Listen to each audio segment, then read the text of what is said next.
बिस्मिल्लाहिर्रहमानिर्रहीम। अस्सलाम वालेकुम नाज़रीन, मैं हूँ लियाकत हुसैन और आप देख रहे हैं यूट्यूब चैनल।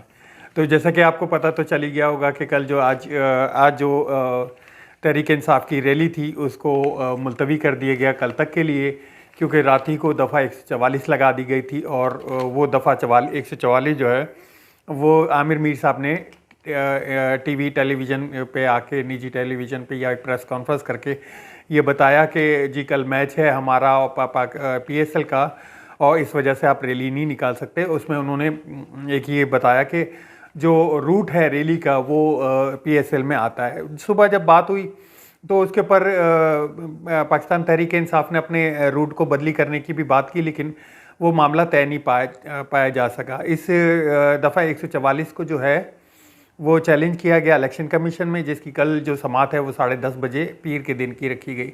और हाई कोर्ट से जब रुजू किया गया तो आज हाई कोर्ट के दरवाजे भी बंद थे। अच्छा, ये जो दफ़ा 144 है ये लगाई गई सिर्फ PTI के ऊपर, पाकिस्तान तहरीक इंसाफ की रैली के ऊपर। वो मैं बताता हूँ आपको क्यों लगाई इन्होंने। वजह ये थी कि इस दौरान क्या कुछ होता रहा। इस दौरान पाकिस्तान जो PMLN है, नून लीग, उनके जो है वर्कर कन्वेंशन होता रहा, लकी सर्विस होती रही वहाँ पे, और जो है एक तरह से एक मैराथन थी 40 किलोमीटर की, वो भी होती रही। PSL का मैच भी होता रहा, बाकी सारी चीज़ें चल रही थी। सिर्फ रैली नहीं हो सकी क्योंकि रैली का डर था। अच्छा, इसमें तहरीक इंसाफ के कुछ साथी बड़े नाराज़ हैं। मैं उनको कहता हूँ आप नाराज़ क्यों हो? रैली तो जो दफ़ा 144 है वो तो वहाँ लगी जहाँ उनको खदशा था कि लोग आएंगे, और लोग आए। लोग पिछली रैली के बनिस्बत 5 से 10 गुना ज़्यादा थे।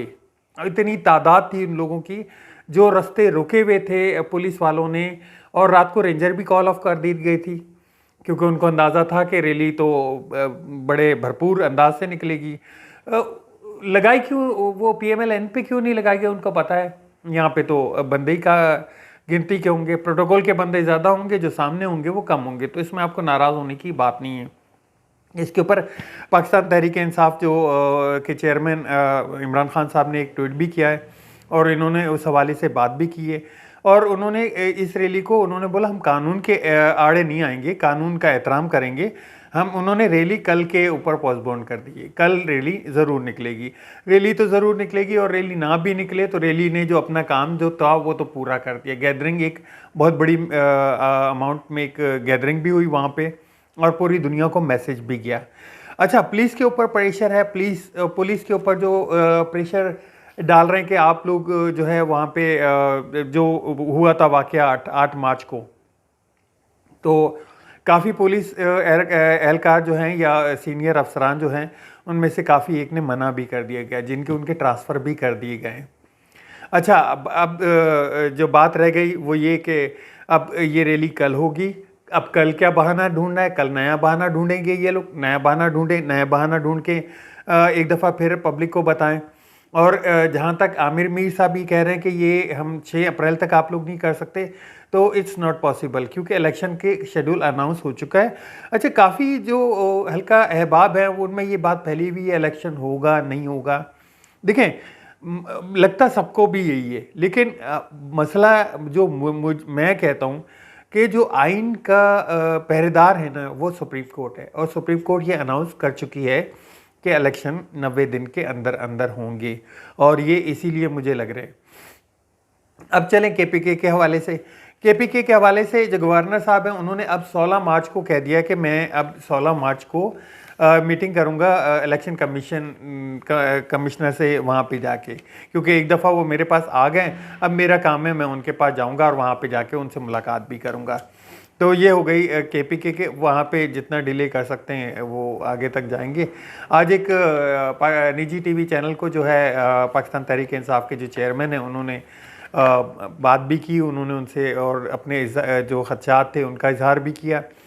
तीसरी बात बताता चलूँ मैं, इंटरनेशनल मीडिया पे या इंटरनेशनल जो हम पे लोग देख रहे हैं, वहाँ पे हम लोग बाकायदा एक मजाक बने हुए हैं कि किस तरह से आप एक रैली से इतना डर, इतना खौफ। कहाँ एक तरफ तो वो ताने देते हैं कि जी ज़मान पाक में घुस के बैठ गए, छुप के बैठ गए, और दूसरी तरफ जो है उसका इतना खौफ के दफ़ा 144 ये दूसरी दफ़ा लग रही है। और कल तक तो देखते हैं कल क्या हालात होते हैं, क्योंकि कल तो इलेक्शन कमीशन भी खुला होगा। कल इलेक्शन कमीशन ने तो टाइम भी दिया हुआ है 10:30 बजे का, और जो लाहौर हाई कोर्ट है वहाँ से भी एक फैसला आने की उम्मीद है। तो ये चीज़ें क्लियर हो जाएंगी। अब चलते हैं हम तोशाखाना के ऊपर। तोशाखाना के ऊपर बड़ी बातें हुई हैं एक तरह से कि जी घड़ी की वजह से पूरे पाकिस्तान की इकॉनमी बैठ गई, पूरे पाकिस्तान का जो ज़र मुबादला के ज़खायर हैं वो बैठ गए, जो मामलात हैं महंगाई के और जिस तरह से अवाम के जो जीना, जो ज़िंदगी उनकी अजीरन बन चुकी है, उन सब के पीछे एक घड़ी थी। अच्छा, घड़ी आज जो है उसका डिक्लासीफाई करके एक इन्होंने जो है वो वेबसाइट पे डाल भी दिया है। उसमें से काफ़ी लोगों ने ये घड़ियाँ ली हुई हैं, घड़ियाँ लेके बेची भी हुई हैं, किसी ने अपने बेटों को भी दी हुई है। कोई अभी आपको बयानात आना शुरू हो जाएंगे, लोगों को बताना शुरू हो जाएंगे, ये हमने ये घड़ी ली थी और इसकी पेमेंट पे करने के बाद हमने वो जो अमाउंट था वो कौमी ख़जाने में जमा करा दिया, वो यतीम खाने में जमा करा दिया, वो अल्लाह के वास्ते लगा दिया, और हमने तो बड़े नेक काम किए हैं। तो वो इमरान खान ने तो मेरे ख्याल से आप तहकीकात कर लें, उनको वो पता चल जाएगा आपको वो उनका अमाउंट कहाँ लगा है। और 26 करोड़ के तहफ़ 2.5 करोड़ में लेके घर गए ये लोग चीज़ों को ऐसे। और अभी एक और चीज़ पूछनी है इनसे मैंने, 2002 से क्यों क्लासिफाइड किया आपने? आप 1947 से कर दें, इसमें डर क्या है? इमरान खान वहाँ तो नहीं रहा है ना, इमरान खान यहाँ भी रहा है। ये 3.5 साल जो है आपके 35 साल पे भारी है। आप चलें और नहीं करें तो 88 से कर दें, 70 से कर दें, भुट्टो के दौर से कर दें, लेकिन थोड़ा पीछे तो जाएं। हाई कोर्ट का तो फैसला आया भाई सीधा।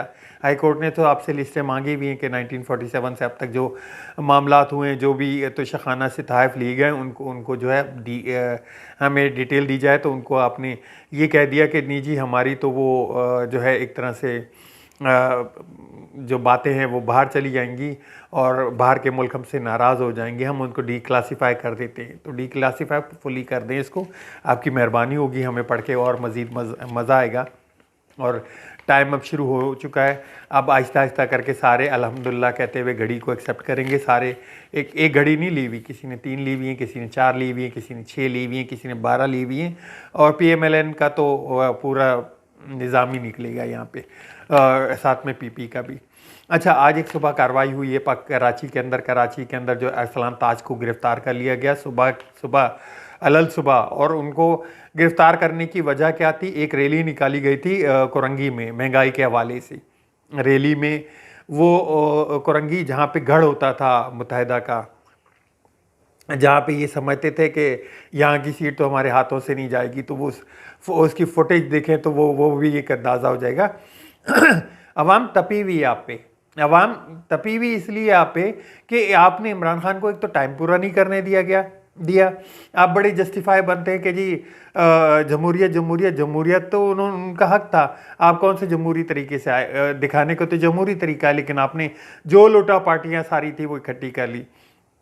75 साल तारीख में ये पहली दफ़ा है कि जो है जब भी हुकूमत में कोई जमात आती है तो उसके खिलाफ जो है सारी जमातें मुत्तहिद होकर अपोजिशन का एक करैक्टर करती हैं, जिसमें PDM का बड़ा नाम आता है, जो नवाबज़ादा नसरुल्लाह के दौर में था। ये 75 साल तारीख का एक नया बाब लिखा जा रहा है कि हुकूमत में बैठी हुई सारी जमातों ने मिल के अपोजिशन के एक बंदे के साथ जो है वो रियासती और जो भी जबर होता है फस्तायत का, वो सब दिखा रहे हैं आप लोग।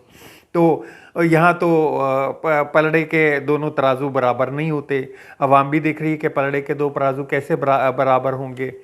अच्छा, अब चलते हैं जी IMF की तरफ। IMF से बारहा ये जिक्र हो रहा है इसहाक डार के हवाले से कि रवां हफ्ते हमारा जो है वो मामला तय पा जाएंगे, वर्चुअल मुज़ाकरात हो रहे हैं, और उसके मुज़ाकरात होने के बाद जो है कुछ हालात बेहतर हो जाएंगे, कुछ महंगाई में कमी आ सकेगी। लेकिन वो हो नहीं पा रहे। वो अभी भी ये जो रवां हफ्ता गुजरा है इसमें भी नहीं हो पाए। अब आने वाले हफ्ते में उम्मीदें नज़र आ रही हैं कि जी हो जाएंगे, लेकिन हो नहीं पा रहे। अच्छा, उसके पीछे कहानी क्या है? कहानी मैं आपको बता दूं, इसहाक डार के हवाले से, इसहाक डार के IMF के साथ जो ताल्लुकात हैं, या IMF जो है इसहाक डार को अब किसी तरह से इनकी बातों पे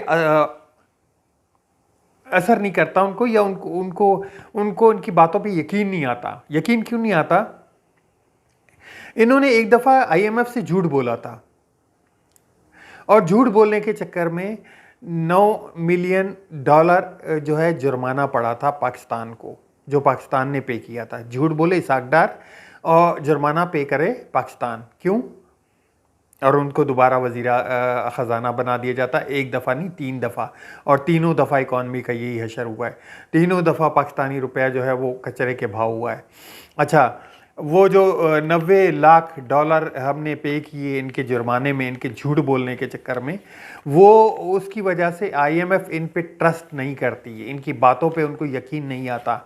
और IMF जो ये कहते थे ना कि मेरे तो दाएं हाथ का काम है कि मैं IMF को डील कर लूँगा, मेरे तो बाएं हाथ का काम है मैं डील कर लूँगा, वो डील नहीं होने लगा है अब, या नज़र नहीं आ रहा है आपको। हमारी अपनी दुआएं ये कि अल्लाह करे कि ये हो जाए, क्योंकि जो मुश्किल तरीन हालात, जो मुश्किल तरीन दिन गुजर रहे हैं लोगों के, वो अंदाज़ा नहीं है आप लोग को। आप लोग के तो जायदादें, प्रॉपर्टियाँ, बिजनेस सारे बाहर पड़े हुए हैं। आप लोग तो यहाँ एक तरह से जिस तरह से अंग्रेज़ दौर में वहाँ से वायसराय बुलाए जाते थे हुकूमत करने के लिए, अभी भी वही लंदन से आप लोग को बुलाया जा रहा है हुकूमत करने के लिए। तो तारीख़ तो वही दोहराई जा रही है एक तरह से। तो मैं तो उम्मीद करता हूँ कि अल्लाह करे कि कुछ हालात कम हो। आगे रमज़ान आ रहा है, रमज़ान में भी लोगों की चीखें निकल रही हैं। अब तक के लिए इतने, मिलते हैं नेक्स्ट व्लॉग में। अल्लाह हाफिज़। पाकिस्तान जिंदाबाद।